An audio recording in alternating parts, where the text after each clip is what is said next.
অধিকাংশ ভবনের দেয়ালের বিভিন্ন জায়গায় ফাটল, ধসে পড়ার আতঙ্কে দিন কাটছে দিনাজপুরের পাথরাপাড়া গ্রামবাসীর।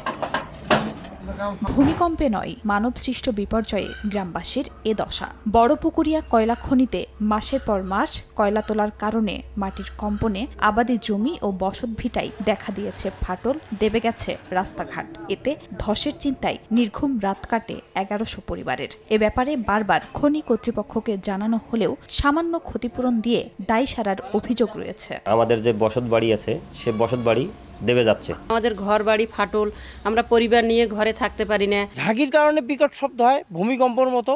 অনেক সময় বাড়ি ঘর থেকে বাইরে যেতে হয় আমাদের। আমরা তো মনে করেন খুব ঝুঁকিপূর্ণর ওপর আছি। এই বিষয়ে খনি কর্তৃপক্ষর এখানে আর কি দেখা উচিত এবং ক্ষতিপূরণ দেওয়া উচিত।